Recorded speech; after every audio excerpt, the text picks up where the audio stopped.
오늘 우리가 함께 할 말씀은 신명기 6장 4절에서 9절까지 말씀입니다. 다 같이 함께 읽도록 하겠습니다. 이스라엘아 들으라. 우리 하나님 여호와는 오직 유일한 여호와이시니 너는 마음을 다하고 뜻을 다하고 힘을 다하여 네 하나님 여호와를 사랑하라. 오늘 내가 네게 명하는 이 말씀을 너는 마음에 새기고 네 자녀에게 부지런히 가르치며 집에 앉았을 때에든지 길을 갈 때에든지 누워있을 때에든지 일어날 때에든지 이 말씀을 강론할 것이며 너는 또 그것을 네 손목에 매어 기호를 삼으며 네 미간에 붙여 표로 삼고 또 네 집 문설주와 바깥문에 기록할지니라. 아멘. 기도합니다. 하나님의 말씀이 우리 안에 믿음이 되면 우리 안에 말씀이 살아 움직이게 됩니다. 우리가 맛있는 음식을 먹을 때 기분이 좋고 기뻐하듯이 하나님의 말씀, 그 말씀이 우리 안에 기쁨이 되고 복이 되게 도와주시고 예배가 생기가 있고 활력 있게 도와주옵소서. 예수님의 이름으로 기도했습니다. 아멘. 은혜가 있기를 바랍니다. 오늘 자녀 주일, 어린이 주일로 지키게 됩니다. 자녀를 사랑하지 않는 부모는 사실 없습니다. 가끔 비정상적인 부모들의 행태가 눈살을 찌푸리게도 하지만은 그건 비정상적인 부모 얘기고, 정상적인 부모라면 모두 자식을 사랑하고 사랑하니까 잘 되기를 바라고 좋은 것을 주고 싶어 합니다. 좋은 음식 먹이고 싶고 좋은 옷 입히고 싶고 좋은 학교를 또 교육을 시키고 싶어 합니다. 좋은 것이 생기면 자식부터 생각하는 것이 부모입니다. 모든 부모가 같은 마음인데 문제는 어떻게 해야 정말 자식을 잘 되게 할 것인가입니다. 예전에 비해 소득 수준이 올라가면서 교육 수준도 많이 높아졌습니다. 유학을 가는 자들도 많고 학위를 받은 자들도 많아졌습니다. 게다가 이제 인터넷의 발달로 인해서 자신들이 원하는 정보들을 쉽게 습득을 합니다. 그럼에도 불구하고 하나님은 여전히 이 땅의 사람들의 상태를 이렇게 말씀을 하십니다. 호세아서 4장 1절 2절에 이 땅에는 진실도 없다. 이 땅에는 인애도 없고 사랑도 없고 참사랑도 없고 하나님을 아는 지식도 없고 오직 저주와 속임과 살인과 도둑질과 간음뿐이요 포악하여 피가 피를 뒤이음이라 했습니다. 우리가 보기에는 굉장히 뭔가 발달하고 발전하고 사람들의 마음 상태도 좀 나아진 것 같은데 하나님이 보시기에는 저주, 악독, 포악, 피 흘림, 살인, 속임 이런 것이 가득하다 이렇게 말씀을 하시고는 호세아서 4장 6절에는 내 백성이 지식이 없으므로 망하는도다. 네가 지식을 버렸으므로 나도 너를 버릴 것이다 이렇게 말씀을 하셨습니다. 결국 인간이 망하는 결정적인 이유는 세상 지식이 부족해서가 아니라 하나님이 주신 말씀 지식이 없기 때문이라는 것입니다.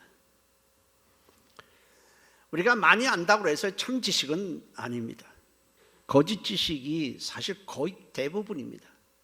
그리고 사람을 파멸하게 하는 엉터리 지식이 얼마나 많은지 몰라요. 난무합니다. 많이 배웠다고 하는 과학자들은 우주가 한순간에 뻥 하며 만들어졌다고 말하고 종교는 다 같다고 말하고 죽음은 그만이고 그 외에는 아무것도 없다라고 말하고 하나님은 없고 인간은 원숭이가 진화해서 되었다고 말하고 인간의 제일 되는 본분은 사람과의 관계를 잘하는 것이라고 말하고 하나님은 없어요. 이 전부 엉터리 지식 아닙니까? 거짓된 지식이고 이거 그냥 받아들이면 인간은 망하는 거예요.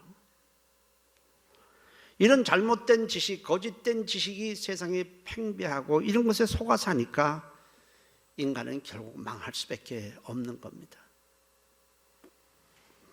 세상 지식을 많이 알아도 하나님의 말씀을 모르면 망할 수밖에 없고 불행의 늪에서 허우적거리며 결국 살아갈 수밖에 없습니다. 말씀을 모르면 인간은 반드시 방자히 행하게 되어 있습니다.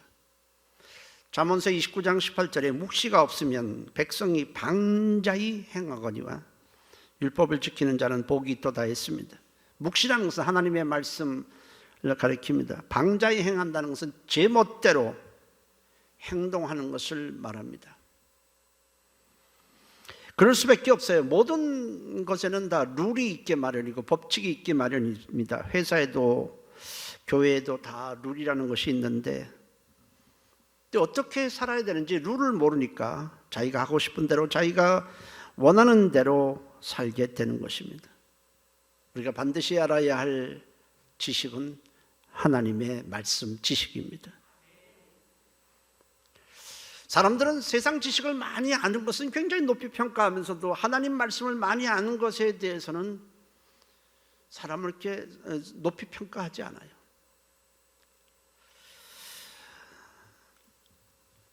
주님은 이렇게 기도하셨습니다. 그들을 진리로, 진리 지식으로 거룩하게 하옵소서. 아버지의 말씀은 진리이다 했습니다. 자, 하나님이 아담을 지으셨습니다. 물론 죄가 없는 사람으로 지으셨습니다. 그러면서 네가 알아서 잘 살아라. 네 생각대로 네가 원하는 대로 살라 하지 아니하시고 너 에덴 동산에 좀 있어라. 제일 먼저 그렇게 하셨어요. 에덴 동산은 그럼 어떤 곳입니까? 사람들은 에덴 동산 하면은 굉장히 풍요롭고 살기 좋은 이런 환경을 생각하는 경향이 있어요. 근데 아니에요. 에덴 동산은 그런 곳이 아닙니다. 에덴 동산처럼 살기 좋은 건 세상에 널려 있어요. 에덴 동산은 특별한 곳입니다. 하나님 말씀을 배우고 하나님 말씀을 적용하고 하나님의 말씀을 몸에 익히는 곳입니다. 어떻게 살아야 되는지, 하나님은 누구인지, 하나님과의 관계는 어떤 관계인지, 어떻게 하나님과의 관계를 우리가 해야 되는지, 무엇을 위해 살아야 되는지, 문제가 발생했을 때 어떻게 해야 되는지, 이 땅의 삶이 끝나면 어떻게 되는지, 이 땅의 삶이라는 것은 무엇을 준비하며 사는 것인지 가르치고 훈련하는 것이 에덴 동산입니다. 이게 말씀 학교예요.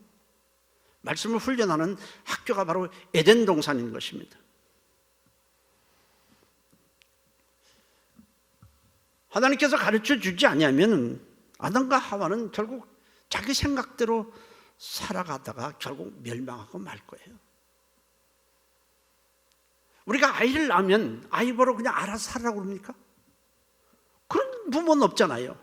하나님도 마찬가지예요. 사람을 지으시고 어떻게 그냥 알아서 네가 알아서 살아라 이렇게 말하겠습니까?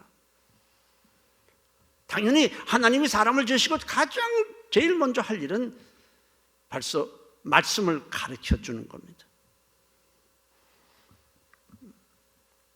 하나님의 말씀은 인생 매뉴얼인 것입니다. 우리가 물건을 사면 어떻게 사용해야 되는지 반드시 매뉴얼이 있고, 우리가 병원에서 약을 사더라도 그 약을 어떻게 복용해야 되는지, 얼마 간격으로 어떻게 먹어야 되는지 매뉴얼이라는 것이 반드시 있습니다.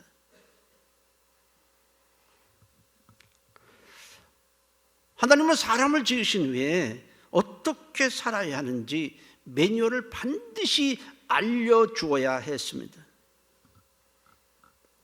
우리가 창세기 2장 16절 17절에 잘 아는 말씀입니다. 여호와 하나님이 그 사람에게 명하여 이르시되 동산 각종 나무의 열매는 네가 임의로 먹되 선악을 알게 하는 나무의 열매는 먹지 말라. 네가 먹는 날에는 반드시 죽으리라 말씀을 하셨습니다.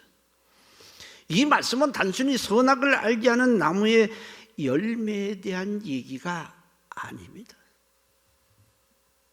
이것은 말씀을 하나의 대표성을 띠고 있습니다. 하나님의 가르치는 그 말씀의 하나의 대표성입니다. 이건 선악을 알게 하는 나무의 열매를 먹느냐 먹지 않느냐의 얘기가 아니라 사람이 어떻게 살아야 하는가를 알려주는 하나님의 말씀을 요약한 것입니다. 인간이 하나님의 말씀을 따라 순종하며 살면은 생명을 얻고 복을 얻게 되지만은, 그리고 인생을 제대로 살게 되지만 하나님의 말씀을 무시하고 임의대로 살고 자기가 하고 싶은 대로 살면은 죽는다는 겁니다. 죽는다는 것은 하나님의 심판을 받아 영원한 불못에 던져지는 것을 말합니다. 그런데 어느 날 말씀을 잘 배우다가 에덴 동산이 다른 환경하고 다른 곳이 없어요. 에덴 동산에서 그냥 말씀을 배우다가 어느 날 마귀의 유혹을 받으니까 더 이상 말씀을 배우고 싶은 마음이 사라집니다. 자기가 하고 싶은 대로 살고 싶은 거예요. 더 이상 에덴 동산이라는 말씀 학교에 거기서 말씀을 배우고 싶지가 않은 것입니다. 그 결과 에덴 동산에서 쫓겨났어요. 에덴 동산에서 쫓겨났다는 건 뭐예요? 인생 매뉴얼인 말씀을 모르고 산다는 겁니다. 이건 큰 심각한 문제입니다. 에덴 동산이 쫓겨났다니까 에덴 동산은 살기 좋은 곳이고 밖에는 다른 데서는 굉장히 살기 나쁜 곳이다, 그런 얘기가 하는 것이 아니에요. 마치 학교에 잘 다니고 열심히 공부하고 있던 아이가 어느 날 나쁜 친구들에게 유혹을 받습니다. 야, 너 뭐 공부하지 말고 우리하고 놀러 가자, 뭐 어쩌고. 야, 그 학교 가지 말자. 이제 학교에 안 갑니다. 갑자기 성적이 떨어지고 학교에서 배우기 싫고 시험도 안 치고 학교에 출석도 제대로 안 하면 어떻게 됩니까? 학교에서 쫓아냅니다. 퇴학을 당하죠. 마치 그런 꼴이 되고 만 겁니다.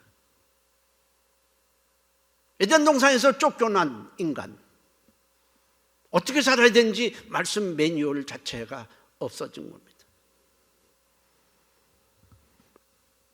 세상 학교는 우리가 다니다가 퇴학을 당해도 하나님의 말씀을 우리가 알고 배우고 살면 우리 영생을 얻기도 하고 인생을 성공하기도 하고 승리할 수도 있습니다. 그러나 세상에 아무리 등록금이 비싸고 좋은 학교를 다닌다 할지라도 하나님의 말씀을 모르면 인생은 절대로 성공할 수 없고 반드시 실패하게 되어 있습니다. 망하게 되어 있는 거예요.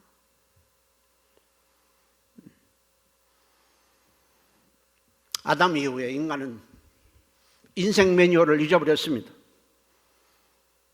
하나님이 주신 어떻게 살아야 되는지, 하나님이 인간을 지으셨으니까 당연히 매뉴얼도 만드신 겁니다.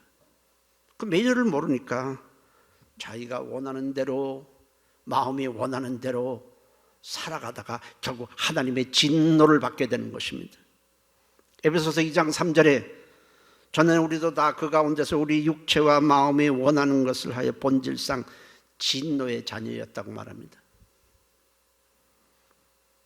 제가 며칠 전 나름대로 성실하게 살고 있는 어떤 사람에게 복음을 전하면서 제가 질문을 하나 했습니다. 인생을 올바로 제대로 잘 살고 있다고 지금 생각하십니까? 라고 물으니까 이 정도면 제가 성실하게 나름대로 괜찮게 살고 있다고 생각합니다 라고 대답을 합니다. 그래서 제가 뭐라고 그랬냐면, 당신은 지금 인생을 엉망진창으로 살고 있다고 그랬습니다. 아주 잘못 살고 있고 인생을 삐뚤어지게 살고 있고 엉망으로 살고 있다고 그렇게 말을 하니까 정색을 하고, 어떻게 저한테 그렇게 말씀하실 수 있습니까? 당연히 그렇게 정색을 하고 말을 합니다. 그래서 제가 설명을 해줬습니다. 제가 이렇게 말 안 되는 이유가 있습니다. 하나님께서 우리 사람을 지으시고 어떻게 살아야 되는지 매뉴얼인 말씀을 주셨는데 그 말씀 알고 있습니까? 모르고 있잖아요. 모르고 있으니까 당신은 제대로 살 수가 없는 것입니다. 설명을 해 주었습니다.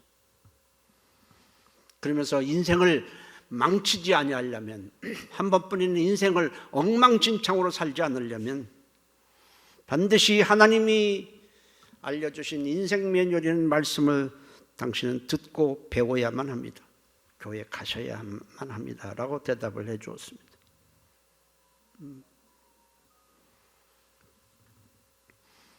인간이 문명을 막 만들고 인간이 역사를 다 주도하는 것처럼 보여도 실상은 전혀 아닙니다.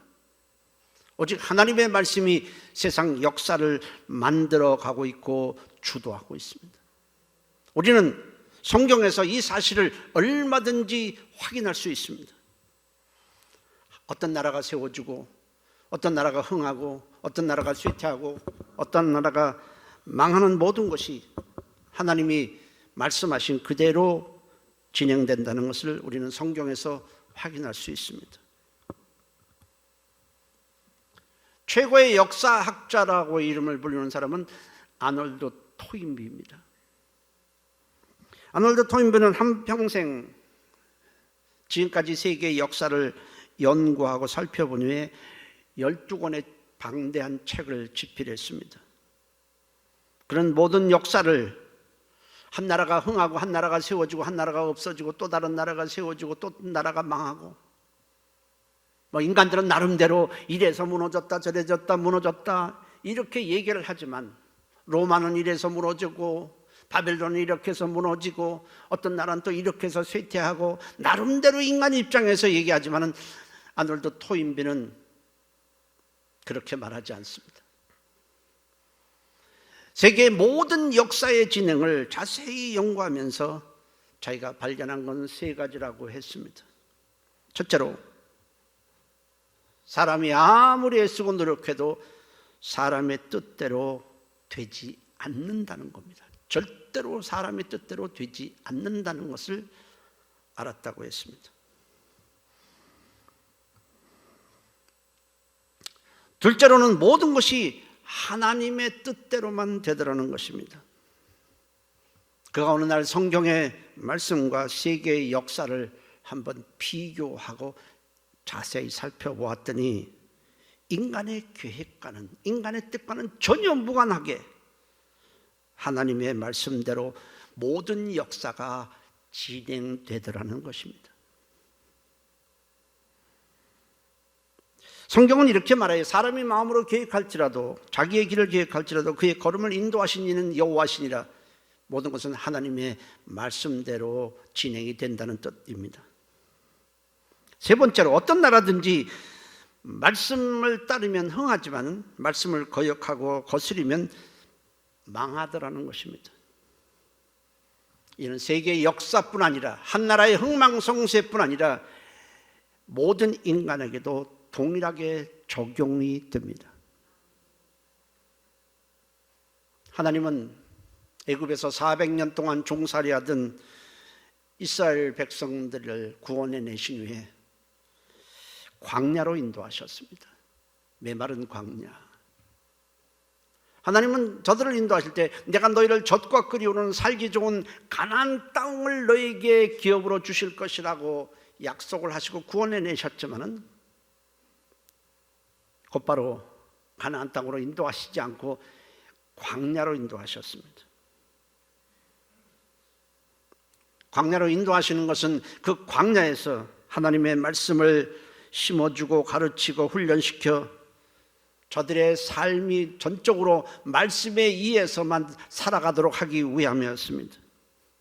물론 하나님은 젖과 꿀이 흐르는 살기 좋은 가나안 땅으로 저들을 곧바로 인도하실 수 있습니다. 그러나 저들은 종살이를 하던 자들을 곧바로 좋은 환경의 가나안 땅으로 인도하더라도 저들은 인생 매뉴얼은 말씀을 모르기 때문에 가나안에 들어간 후에 자기가 좋아하는 대로, 자기가 원하는 대로, 자기가 생각하는 대로, 하고 싶은 대로 살다가 결국은 하나님으로부터 버림을 받게 되고 가난에서 쫓겨나게 될 것을 하나님은 아셨기 때문입니다. 우리는 잘 먹고 잘 살고 돈 벌고 그것이 중요한 것이 아닙니다. 인생 매뉴얼인 하나님의 말씀을 아는 것이 가장 중요한 것입니다.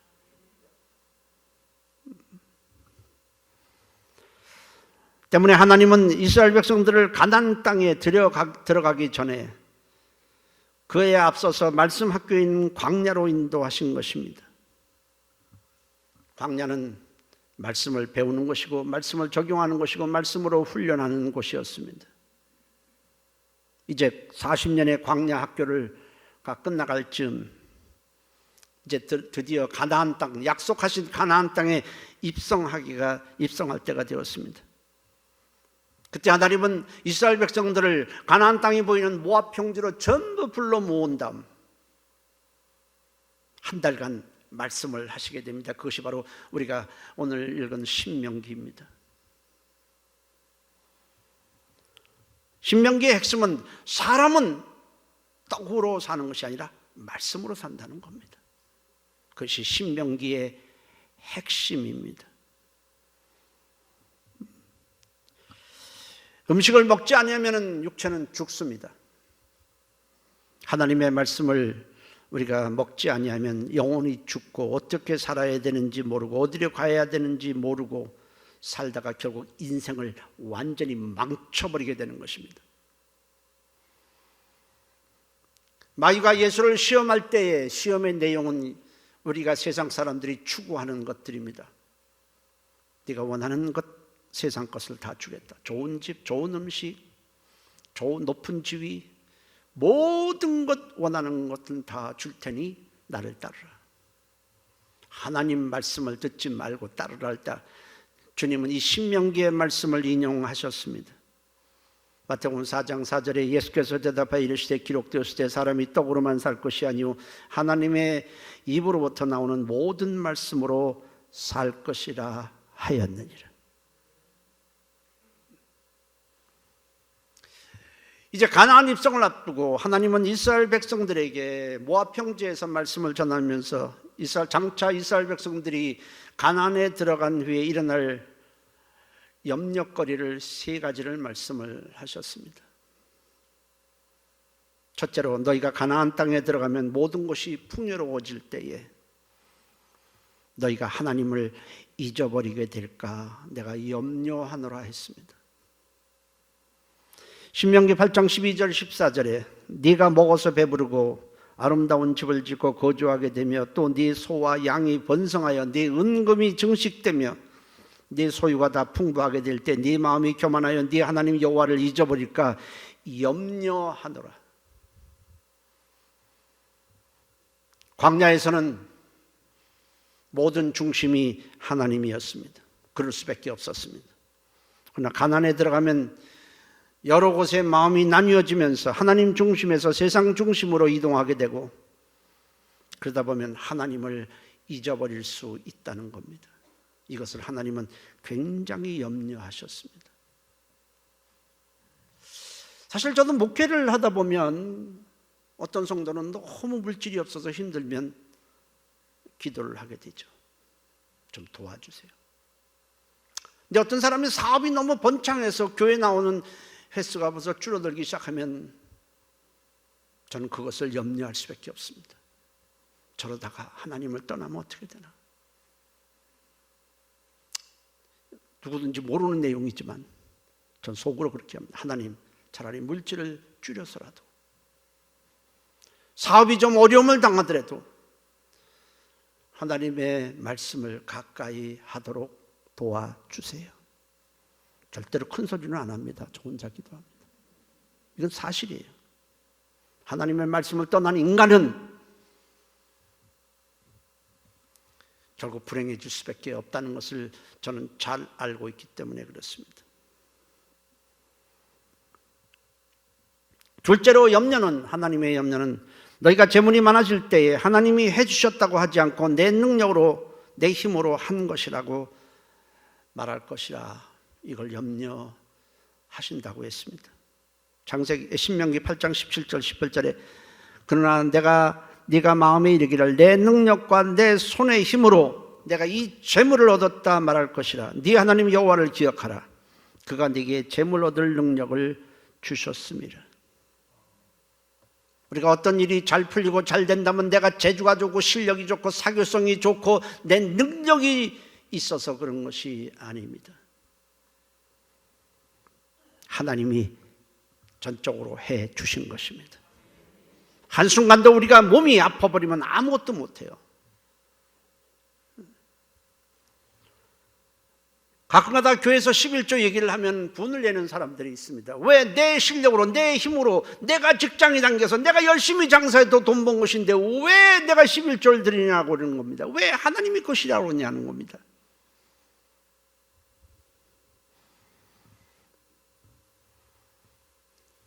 자기가 했다는 겁니다.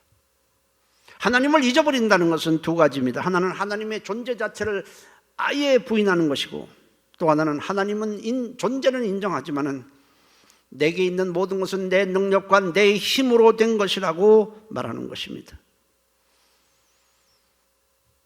우리가 지금 호흡하고 있는 것, 모든 것, 이렇게 예배드리고 있는 자체도 다 하나님의 은혜입니다. 세 번째로, 너희가 가나안에 들어가면 하나님 외에 다른 신을 만들어 섬기게 될까 염려한다고 했습니다. 신명기 11장 16절 17절에 너희는 스스로 삼가라. 두렵건대 마음에 미혹하여 돌이켜 다른 신들을 섬기며 그것에게 절함으로 여호와께서 너희에게 진노하사 하늘을 닫아 비를 내리지 아니하여 땅이 소산을 내지 않게 하심으로 너희가 여호와께서 주신 아름다운 땅에서 속히 멸망할까 하노라. 하나님 외에는 섬기지 않았는데 이제는 다른 것들을 섬기기 시작한다는 겁니다. 조각만 섬긴다는 게 아니라 돈을 섬길 수도 있고 이제는 하나님보다 높아지는 것이 많아질 것이라는 겁니다.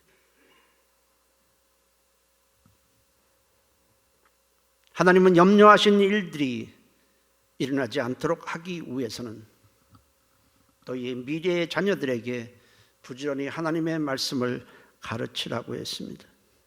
그러면 내가 너에게 기업으로 주신 가나안 땅에서 계속 살게 되겠지만 그렇지 않으면 너희는 가나안에서 쫓겨날 것이라고 경고를 하셨습니다. 이스라엘 백성들은 하나님의 말씀을 들으면서 절대로 우리에게 그런 일은 일어나지 않을 것이라고 자신 있게 대답했지만은 결국 가나안 땅에 들어간 후에 하나님이 우려하신 일들이 그대로 일어나고 말았습니다. 이유는 자기 자녀들에게 하나님의 말씀, 인생 매뉴얼인 하나님의 말씀을 가르치는 일을 게을리했기 때문입니다. 사사기 2장 10절 12절에 그 세대의 사람도 다 그 조상들에게 돌아갔고 그 위에 일어난 다른 세대는 여호와를 알지 못하며 여호와께서 이스라엘을 위하여 행하신 일도 알지 못하였더라. 이스라엘 자손이 여호와의 목전에서 악을 행하여 바알들을 섬기며 애굽 땅에서 그들을 인도하여 내신 그들의 조상들의 하나님 여호와를 버리고 다른 신들 곧 그들의 주위에 있는 백성의 신들을 따라 그들에게 절하며 여호와를 진노하시게 하였으되라고 했습니다. 교회가 부지런히 말씀을 가르쳐야 되는 이유도 이 때문입니다. 요즘 이 코로나 때문에 말씀을 제대로 교육하지 못하고 있어 참 안타깝습니다. 제가 목회를 해보니까 주일 예배만 드려서는 말씀을 제대로 알지 못합니다. 제가 말씀을 가르쳐보면 주일 예배로 20년 동안 30년 동안 드렸는데도 말씀을 제대로 모르고 적용 못하는 것을 제가 너무너무나 많이 봅니다. 예배 따로 말씀 따로 생활 따로입니다. 그래서 저는 개척 때부터 개척하는 첫날부터 그번 주일부터 부지런히 말씀을 가르쳐 왔습니다. 저는 앞으로도 누가 우리 교회에 담임 목사가 되든 말씀을 부지런히 가르쳐야 한다고 생각을 합니다. 그렇지 않으면 교회의 미래는 암울해지는 것입니다. 하나님이 원하시는 것도 아닙니다. 그런 모습은 하나님이 원하지 않습니다. 본문은 하나님께서 우리의 미래인 자녀들을 어떻게 양육해야 되는지 오늘 말씀하고 있습니다. 본문을 다시 한번 읽어보는데 신명기 6장 6절에서 9절까지 우리 다 같이 함께 읽겠습니다. 오늘 내가 네게 명하는 이 말씀을 너는 마음에 새기고 네 자녀에게 부지런히 가르치며 집에 앉았을 때든지 길을 갈 때든지 누워있을 때든지 일어날 때든지 이 말씀을 강론할 것이며 너는 또 그것을 내 손목에 매어 기호를 삼으며 네 미간에 붙여 표로 삼고 또 네 집 문설주와 바깥문에 기록할지니라 했습니다. 네 가지를 말씀하셨는데 부지런히 가르쳐라. 말씀을 가르치는 일을 절대로 소홀히 여기거나 게을리하지 말라는 것입니다. 그것은 자녀를 살리는 길이기 때문에 그렇습니다. 둘째는 말씀을 강론하라는 것입니다. 강론이라고 하는 것은 말씀을 삶 가운데 어떻게 적용하며 살아야 되는지를 알려주라는 것입니다. 수없이 많은 결정도 하고 수많은 문제가 우리에게 들어올 때에 이것을 하나님의 말씀은 어떻게 하라고 하시는지 알려주라는 겁니다.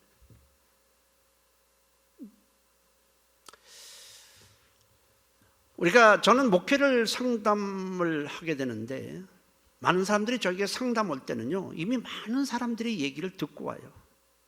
곧바로 오는 사람이 거의 없어요. 친정 어머니, 친정 언니, 옆에 사람, 아는 사람, 친구들 이런 얘기를 해서 다른 대로 어떤 나름대로의 그래도 해답을 갖고 있는 것 같아요. 제가 상담할 때 뭘 얘기를 하겠습니까? 제 경험? 내 인생을 이렇게 살았으니까 이렇게 살아야 된다고 얘기하겠습니까? 아닙니다. 저는 그 사람의 얘기를 듣고 하나님의 말씀은 이때 어떻게 말씀하시는지를 저는 알려주려고 하는 것입니다. 그게 상담 아니겠습니까? 인생이 경험해 본다고 해서 얼마나 경험하겠습니까? 그게 바로 강론입니다. 셋째는 말씀을 손목에 매어 기호를 삼도록 하라는 것입니다. 손은 행동을 말합니다. 따라서 손목에 기호를 삼으라는 것은 행동하는 모든 것의 기준이 말씀이 되도록 가르치라는 겁니다. 네 번째는 말씀을 미간에 붙여 표를 삼도록 하라 했습니다. 미간이라는 것은 우리가 알다시피 이마, 곧 머리를 말합니다. 생각을 말하죠. 말씀을 미간에 붙이라는 것은 우리가 무엇을 판단할 때나 무엇을 결정할 때에 또 문제가 발생했을 때 모든 것을 말씀에 입각해서 말씀을 생각하고 말씀을 기준으로 해서 판단하고 결정하라는 것입니다. 이렇게 가르치라 이렇게 말씀을 하셨는데 그들은 가나안에 들어가서 이런저런 일에 바쁜다는 핑계로 농사도 짓고 못도 해야 된다는 이유 때문에 전쟁도 치러야 되고 농사도 지어야 되고 할 일이 많다는 이유 때문에 가장 중요한 이 말씀을 가르치는 일을 하지 않았습니다. 결국 그들은 가나안에서 쫓겨나고 이방의 노예로 끌려가는 꼴을 맞이하게 된 겁니다. 오늘은 어린이 주일이고 다음 주에는 부모 주일입니다. 이제 사실은 부모 주일이 중요한 게 아니라 어린이 주일이 부모 공경하는 주일보다 훨씬 중요합니다. 몇 배가 몇십 배가 더 중요합니다. 왜 그럴까요? 부모를 공경하라고 말한다고 해서 공경하는 것이 아닙니다. 그렇게 공경해도 그거는 의무적으로 하는 것이고 부모에게 무슨 날 이렇게 돈 몇 푼 주는 것으로 자기는 부모에게 효도한다고 말을 합니다.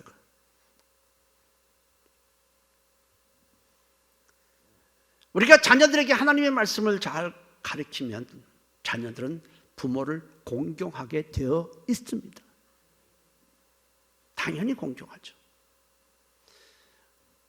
부모를 공경하는 말 들으면 지금 바쁜데 얼마나 지금 바쁘게 사는데 또 부모의 세대와 우리 세대와는 생각이 다른데 이렇게 생각을 해요. 그러나 아무리 세대가 다르고 아무리 주장이 다르고 아무리 이론이 달라도 절대로 변하지 않는 진리는 하나님의 말씀입니다. 그 말씀을 가르쳐 보세요. 그럼 부모는, 자식은 그 말씀을 따라서 부모를 공경하게 돼 있어요. 말씀을 자녀들이 없는데 부모를 공경하라 그러니까 이것이 부담이 되고 하나의 의무감으로만 하게 되는 거예요. 누구든지 인생길을 한 번만 가는 것이고 또 모두 다 처음 가는 길입니다. 그런데 어디로 가야 되는지 길이 보이지가 않습니다. 알지를 못해요. 어떤 일을 결정할 때 이 결정이 어떤 결과를 초래하고 어떤 일이 발생하고 하는 것을 우리가 어떻게 합니까? 볼 수가 없고 보이지도 않습니다. 심사숙고하고 고민하고 사람들의 의견을 모으고 중지를 모으고 회의를 모아서 결정한다고 해서 올바로 갈 수 있는 것이 인생길이 아닙니다. 다 처음 가는 길이고, 그런데 어떻게 사람들이 중지를 모았다고 해서 내 인생길을 어떻게 올바로 갈 수 있습니까? 때문에 하나님은 이 매뉴얼인 말씀을 주신 것입니다. 이렇게 살아라. 내가 책임진다. 이렇게 말씀을 하셨습니다. 말씀을 따라가면 그것이 생명의 길이다. 복의 길이다. 나와 함께하는 길이다. 내가 네 인생을 책임진다. 이렇게 말씀을 하시는 것입니다. 시편 119편 105절에 주의 말씀은 내 발의 등이요 내 길의 빛이니이다 했습니다. 여러분, 눈이 있다고 보는 것이 아닙니다. 여러분, 눈이 있으니까 본다고 생각하세요? 아닙니다. 여러분, 눈이 있다고 보는 것이 아니에요. 빛이 있어야 보는 겁니다. 여기에 지금 등이 완전히 꺼졌다 깜깜하다고 생각해보세요. 여러분, 눈이 있어도 아무것도 못 봅니다. 하나님의 말씀은 우리 인생길을, 가야 할 길을 비춰주는 빛이라고 말씀합니다. 그 말씀을 따라가라는 거예요.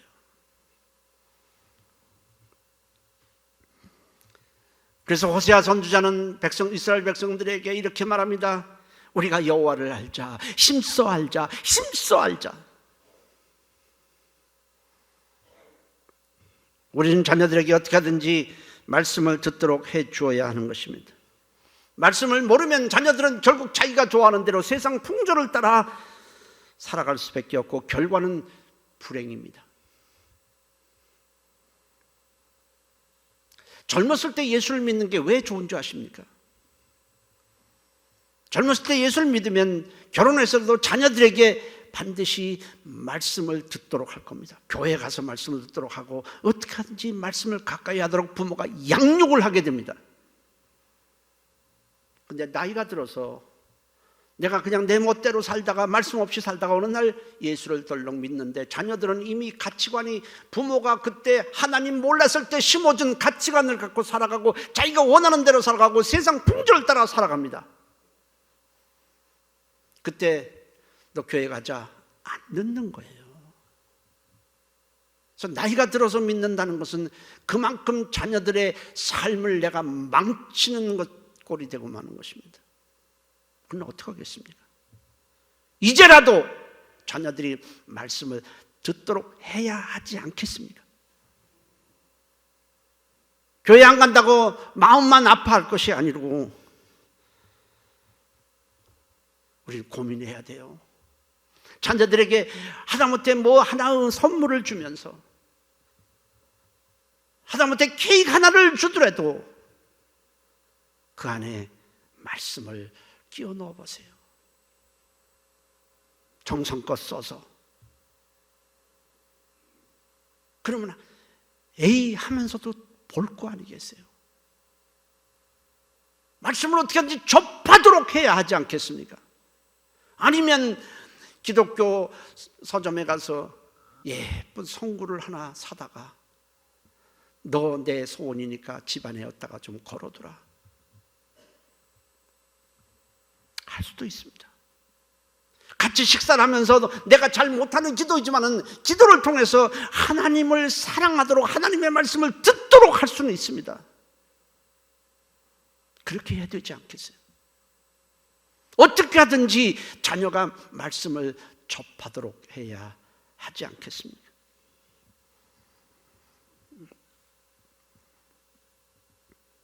자녀를 내가 사랑한다, 내가 널 얼마나 사랑하는 줄 아느냐 해서 자녀가 잘 되는 것이 아니에요. 내가 널 어떻게 키웠는데 했다고 해서 자녀가 잘 되는 것이 아니라 정말 잘 되기를 원한다면 하나님의 말씀을 듣도록 해야 합니다. 갈등이 일어나도 마찰이 일어나더라도 해야 돼요. 그것이 자녀를 정말 사랑하는 것입니다. 그러기 위해서는 우리가 먼저 하나님의 말씀을 사랑해야 되지 않겠습니까? 내가 사랑하지 않는데, 내가 말씀을 그렇게 중하게 여기지 않는데 그런 사람이 자녀에게 말씀을 가까이 하도록 그렇게 애타하지를 않을 겁니다.